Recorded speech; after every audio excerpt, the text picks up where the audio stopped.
Ok, bonjour à toutes et à tous.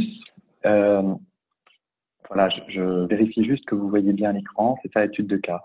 Alors, je me permets juste un petit mot personnel pour répondre à Claude tout à l'heure, puisque la technologie nous a pas permis de partager voilà, l'émotion en même temps qu'elle, donc je voulais la remercier aussi pour ça. Et c'était un exemple que les débordements émotionnels ne sont pas toujours pathologiques, Dieu merci. Et j'enchaîne directement sur l'étude de cas. Alors, le cas que nous avons choisi de vous présenter aujourd'hui est celui de Jeanne, qui est en souffrance depuis de nombreux mois dans son travail, s'est établie par de nombreux arrêts. Elle se plaint de sa situation de travail qui la fait souffrir et en particulier, elle se plaint de son manager Philippine, qui s'appelle Philippine et qui est à l'origine et dont elle est l'adjointe et dont elle dit « Je subis un abus de contrôle permanent de sa part ».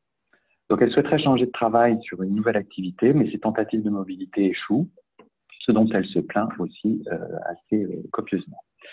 Alors, du côté de Philippine, Philippine est sa manager et elle se plaint de son adjointe, donc, qu'elle décrit comme quelqu'un d'imprévisible, aussi bien sur un plan professionnel que personnel, imprévisible et intimidante, et qui, en somme, défie son autorité. Elle dit « Je ne peux pas compter sur elle, elle ne joue pas son rôle d'adjointe, elle est là ou pas, elle ne m'avertit pas, elle refuse de me rendre des comptes, en fait, elle refuse mon statut hiérarchique. » Donc Philippine finit par redouter les réactions agressives de Jeanne à son égard, à la moindre remarque sur son travail ou sur ses absences intempestives. Donc la situation est à présent assez inquiétante pour elle, car elle doit faire face aussi, en plus, des plaintes croissantes du reste de son équipe qui n'en peut plus d'absorber le travail d'une adjointe qui est toujours absente. Alors la relation entre Philippine et Jeanne est devenue vraiment conflictuelle à base d'une surenchère d'injonctions. Alors Philippine somme Jeanne de respecter l'autorité de son statut, Jeanne somme Philippine d'arrêter de la contrôler, et l'escalade ne s'arrête que momentanément quand Jeanne, épuisée, va voir son médecin qui confirme son état et l'arrête pour un temps. Mais ce conflit, en fait, déborde et finit par mobiliser de nombreux acteurs avec des plaintes qui se diversifient. Alors, vers le DRH ou la N+2, vers les élus, jusqu'au médecin quand elle n'en peut plus. Et une fois que Jeanne est absente, les équipes se plaignent auprès de Philippine, qui elle-même s'épanche assez abondamment auprès de sa ligne hiérarchique et de son DRH. Donc, Jeanne finit par être un sujet de préoccupation, sans qu'une solution qui lui convienne ne se trouve, et pour cause, puisque son souhait d'obtenir une mobilité est rendu de plus en plus difficile par la réputation qui la précède à présent, en fait, d'être fragile et d'être difficile à mettre dans le rang, à rentrer dans le rang.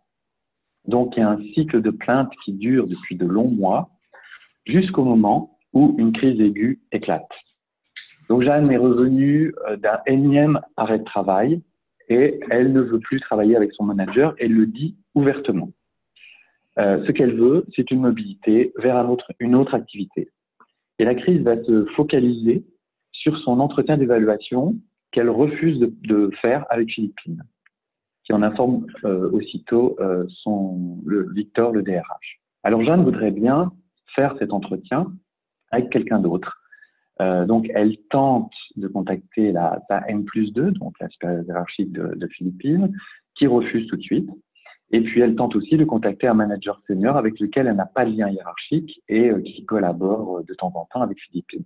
Donc celui-ci partage son embarras et le chef de service qui finit par s'exaspérer du désordre auprès de Victor, lui-même contacté parallèlement par le médecin du travail et les élus qui expriment leur grande inquiétude sur la fragilité de Jeanne. Et au final, un message qui s'amplifie, Jeanne souffre de ne pas obtenir ce qu'elle veut. On voit clairement sur ce schéma que Victor, le DRH, est devenu vraiment le réceptacle de nombreuses injonctions et des plaintes en rapport avec Jeanne et son manager direct, qui le met dans l'embarras, lui, et toute la hiérarchie. Voilà donc Victor, le DRH, qui doit faire face à une collaboratrice fragile qui inquiète et au comportement devenu incontrôlable, et de une manager qui se révèle impuissante et son leadership étant plutôt perçu comme défaillant. Et la pression du médecin, des élus, le reste de la hiérarchie, bref, Victor nous contacte.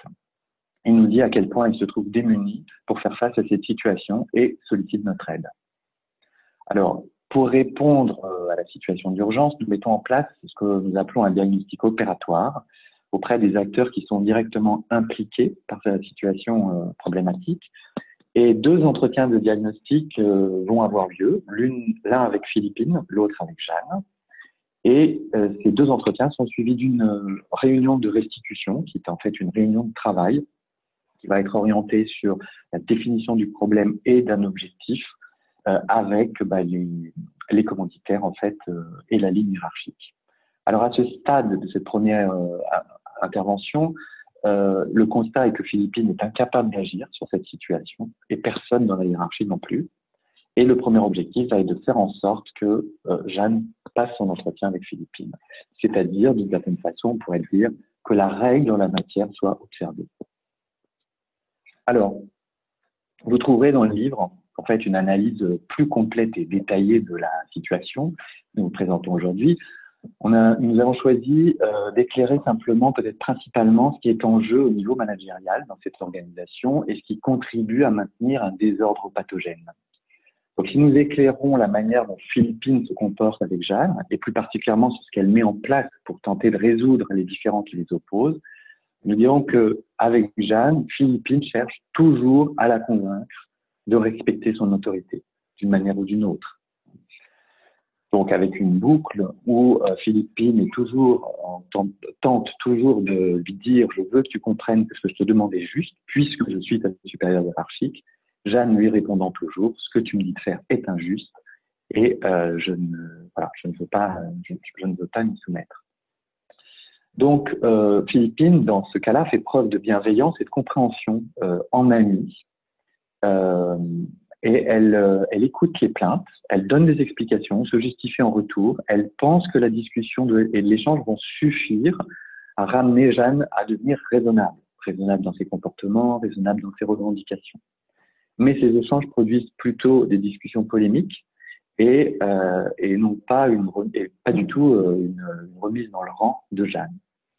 Donc, on voit que l'attitude de Philippine est une attitude qu'on décrit comme démocratique, en fait, qui laisse place à un débat, mais qui finit par vraiment exaspérer Jeanne, qui se montre en retour très agressive et intimidante. Alors, face aux initiatives de Jeanne, quand les tentatives d'arraisonnement montrent leur inefficacité, Philippine a plutôt tendance à déléguer une partie de sa responsabilité hiérarchique à l'organisation, que ce soit le manager référent avec lequel elle est en contact parfois, ou sa supérieure hiérarchique, ou la DRH. Donc elle informe des erreurs qui sont commises, des absences intempestives, et déclare ne pouvoir rien y faire. Donc partage un peu son impuissance là-dessus. Une absence de conséquences aux initiatives de Jeanne qui se révèle en fait plutôt permissive. Alors, Philippine est plutôt soulagée en fait de déléguer à ce moment-là, puisqu'elle est en difficulté, mais cela lui fait perdre au bout du compte toute crédibilité auprès de Jeanne, de son équipe et de la hiérarchie. C'est une sorte de piège qui se retourne contre elle. Donc, il est intéressant aussi d'observer ce qui se passe au niveau de la ligne hiérarchique, au niveau de la supérieure de Philippine et de la DRH. On observe en effet que lorsque cette ligne hiérarchique est en contact direct avec Jeanne, et ça arrive souvent dans les différentes formes de débordement de conflit, eh bien, elle se comporte comme Philippine, en fait. Des mêmes tentatives d'arraisonnement pour tenter de la faire rentrer dans le rang et une prise de distance quand tout cela semble inefficace. Donc, même au niveau supérieur hiérarchique, il n'y a pas de conséquences aux prises d'initiative de Jeanne qui l'écarte quand elle écarte de la règle. Donc, la suite de notre intervention s'est construite lors de la réunion de restitution de travail dont je vous ai parlé en amont, de cette phase de diagnostic opératoire. Donc, elle servait à définir un nombre d'actions ciblées pour pouvoir intervenir de manière plus stratégique ensuite auprès du système. Donc, au cours de ces entretiens, Jeanne considérait, quand elle a été interviewée, elle était dans son bon droit et qu'elle n'avait absolument pas besoin d'aide et elle campait sur sa position d'injustice d'une certaine façon et victime de la situation. En revanche, Jeanne a fait part de son désarroi et de ses souffrances, se sentant plutôt menacée dans son travail, dans sa position, tant par les accusations insistantes de Jeanne, qu'elle ne parvient pas à maîtriser, que par la distance de plus en plus inquiétante que sa supérieure hiérarchique a vis-à-vis d'elle. Et donc, il a été décidé, au cours de cette réunion, de faire une intervention individuelle auprès de Philippine. C'est une intervention qui aura de 10 sessions, et de faire aussi quelques sessions de coaching stratégique auprès de Victor pour l'amener à accompagner en fait aussi le travail. Alors, notre diagnostic sur cette situation, c'est que dans cette organisation, nous sommes en présence d'un système relationnel de type démocratique permissif, et qui se fonde en fait sur un type de relation à vocation égalitaire et qui, par sa rigidité, amène en fait une confusion dans les niveaux hiérarchiques et ça entraîne un désordre que tout le monde est condamné à subir et à pouvoir prospérer. Dans un système démocratique permissif, c'est un peu comme si la loi serait ici, on peut dire et faire ce qu'on veut. De toute façon, il n'y a aucune conséquence. Alors, ce que pourrait illustrer d'une certaine façon le dessin suivant de l'élève qui dit « Je m'élève contre cette interro-surprise totalement contraire à l'article 4 alinéa 5 de la Convention internationale des droits de l'enfant, laissant l'autorité du maître ou de la maîtresse assez démunie. » Alors, le manager démocratique permissif, il se caractérise parce qu'il tend à instaurer des qualités d'amitié avec les collaborateurs. On est à égalité.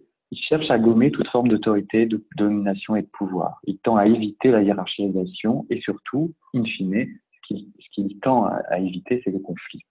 Donc, il va chercher à attribuer à tous les mêmes droits et à penser que tout peut être résolu par la raison et la discussion.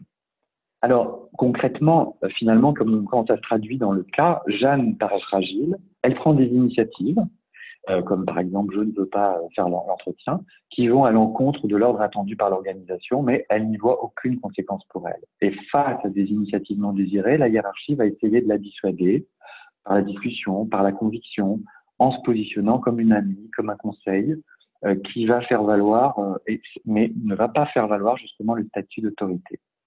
Donc elle ne pose aucune conséquence et parce qu'elle est intimidée par la fragilité de Jeanne. Elle a peur de sa réaction. Et donc, aux yeux de Jeanne, cette autorité lui paraît totalement faible, à juste titre, ce qu'elle vit comme insécurisant et ce qui participe à renforcer sa fragilité. Donc, c'est un jeu qui est plutôt dangereux pour tout le monde, pour le manager qui perd sa crédibilité et son autorité, et puis pour le manager parce qu'il est dans l'illusion d'une force. Il vit quelque chose qui ressemble à plus je le menace et plus je suis gagnant. Mais en fait, ce qu'il expérimente, c'est que plus il a l'impression de gagner, et plus il se retrouve fragile, en fait. Voilà.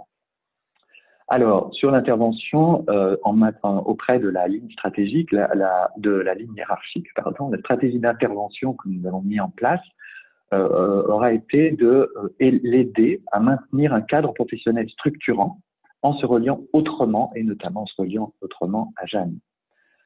Donc, cela va les amener à se mettre en contact avec elle, non plus à essayer de l'éviter en déléguant, et à poser une limite à sa prise d'initiative en disant non sur un mode relationnel plutôt bienveillant, ferme et déterminé.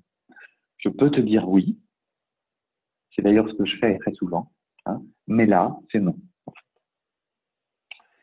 Et ce qui est bon pour la ligne hiérarchique l'est aussi pour Philippine, puisqu'ils partagent tous le même mode relationnel de type démocratique permissif.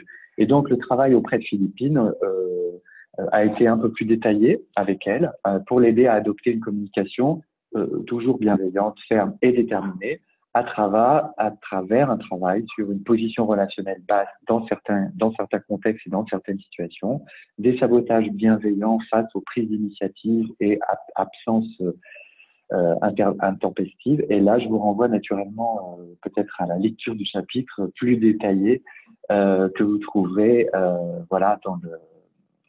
dans le chapitre 10 qui est le mal d'autorité.